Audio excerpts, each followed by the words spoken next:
So the old legacy WNBA media did not think this was possible.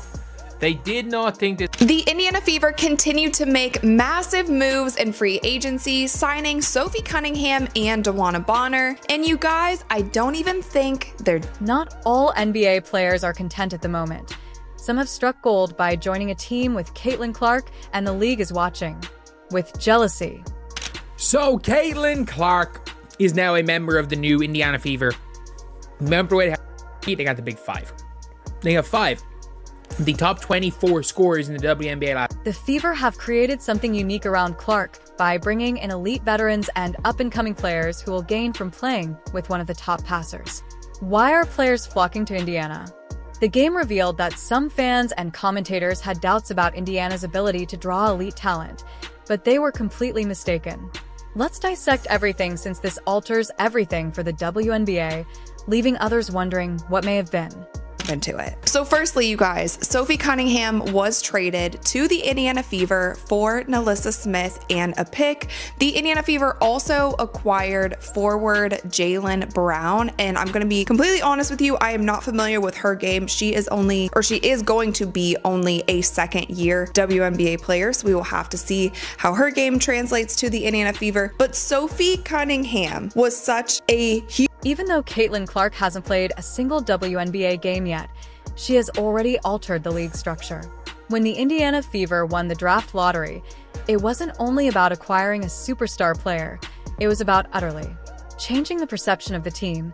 For years, Indiana was a bottom-tier team that struggled to find its identity and draw in top talent. However, now that the situation has changed, the rest of the league is feeling that the team won't be able to bring in key free agents. This was the narrative that people genuinely believed Caitlin Clark would have trouble finding the right supporting cast, and that players would be turned off by Indiana's market because of its history of losing seasons and the alleged controversies surrounding Clark. However, players want to win, and if you're a competitor in the WNBA, you recognize the opportunity when it's right in front of you. In addition to being a fantastic player, Caitlin Clark is the type of generational talent that makes life easier for her teammates. She is the type of player who engages everyone, elevates good players to great ones, and has the capacity to bring out the best in everyone around her, which is why Natasha Howard moved to Indiana. The news just dropped. DeWanna Bonner has been signed to the Indiana Fever. I'm about to knock my light over, bro. Consequently, Dananna Boner was associated with them. Sophie Cunningham ended up wearing a Fever jersey as a result. Let's take a moment to discuss Howard. She is not just any free agent signing. She is a WNBA champion, a former Defensive Player of the Year, and a member of winning teams. She had other options, but she decided to play for Indiana because it would be an ideal scenario to play with Caitlin Clark and Aaliyah Boston. Clark stretches the floor, opens up spaces, and constantly seeks to quicken the tempo. When Howard joined, the comments were mixed. Boston is an interior force that demands attention in the paint, and Howard. She loves in that kind of environment and knows that in Indiana she'll receive easier baskets, more open shots, and a chance to be part of something spectacular. The Fever are no longer that team. Instead, they have a clear vision now, with a star playmaker, a dominant post player, and a coach who knows how to build around that talent. This is why players want to be in Indiana. Some members of the WNBA media, particularly those who rarely discuss basketball, acted as though it was some sh*T decision and didn't understand why Howard would want to travel to Indiana. The notion that no one would sign there was therefore always absurd, and then there came Sophie Cunningham. People began to notice right away after she was traded to Indiana. Cunningham isn't just another shooter. She's a tough, intelligent player who thrives in a system where players play with purpose and the ball moves. She doesn't need to control the ball to be effective. She knows how to move without it, spot up, and make the extra pass. Everything that will be crucial while playing alongside Clark, not to mention her demeanor and defense. Cunningham has a reputation for playing with an advantage, being a disruptor, and never giving up. Indiana needed that kind of mindset. What sets this new Fever squad apart is that it's not just about talent, it's also about fit. You don't want a team that is just talented. You want a team that is mentally tough, battle-tested and ready to fight every night. Clark, Boston. Mitchell Cunningham, Howard, the rest of the WNBA is observing that the Fever have subtly created something dangerous, that free agents are picking Indiana over other teams, and that, whether they will acknowledge it or not, there is some serious envy building up the teams that passed over Clark. That is a lineup that makes sense. That is a lineup that can compete, that has a clear identity. It's becoming clear to those who attempted to promote the notion that she wouldn't revolutionize the WNBA that they were wholly mistaken. In addition to adding excitement to the field, Clark is quickly elevating them to the status of a serious contender. The players who had doubts about Indiana are watching now, and some of them are probably wondering if they made the wrong decision because playing in Indiana isn't a bad gig anymore. In fact, it's beginning to look like one of the best situations in the entire league. As the season approaches, the WNBA is coming to terms with a new reality. The Indiana Fever aren't just rebuilding, they're rising quickly, and the rest of the league is feeling that instant envy of the situation brewing in Indiana.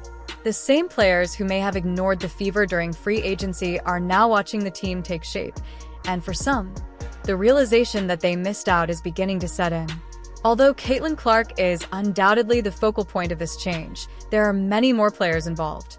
For years, the front office has subtly assembled one of the WNBA's most well-balanced and organized rosters, drawing attention from other clubs. Nobody feared Indiana. They were just another team on the schedule that you expected to defeat. However, they've changed their roster structure, added players, and established a chemistry that is sufficient to get players and league executives to take notice, but not everyone anticipated it. Some WNBA media members attempted to promote the notion that Indiana wasn't a desirable place to play. They ignored basketball logic, concentrated on external factors, and failed to recognize what makes a team appealing to players. What those critics failed to see was that players want to win and want to play in systems that play to their strengths, which is precisely what Indiana has established under Clark's leadership. The current, fast-paced, and selfless style of play in Indiana is a system created to make scoring simpler. Shooters and post players, something that every serious contender wants to be part of. Take, for instance, when Natasha Howard signed with Indiana, some people questioned her decision, acting as though something other than basketball was influencing it.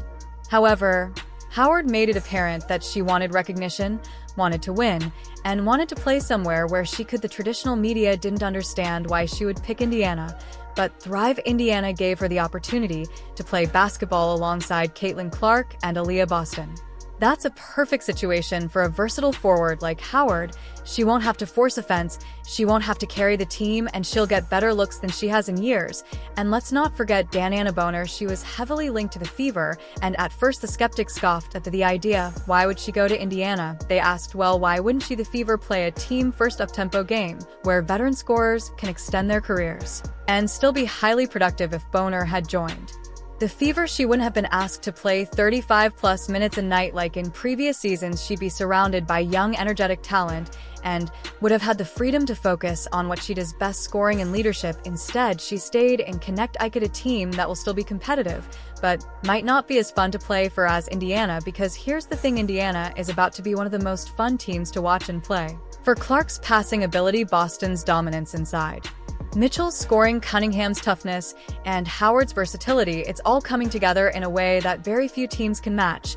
And now the WNBA is paying attention. Teams that once laughed off Indiana are now watching closely. Players who might have overlooked the Fever in free agency are now rethinking their choices, because if Indiana makes a deep playoff run this year, and trust me, they might, those same players who passed on Indiana are going to regret it. The beauty of the Fever's roster is how well it fits together. They don't just have talent, they have the right kind of talent. Caitlin Clark isn't a ball-dominant guard who makes poor shots. She's a high IQ playmaker who gets her teammates involved. That means scorers like Kelsey, Mitchell, and Sophie Cunningham will get better looks than ever before. Aaliyah Boston is a superb two-way big who can dominate on the glass and anchor a defense, so shooters and slashers can play without worrying about rebounds or second-chance opportunities.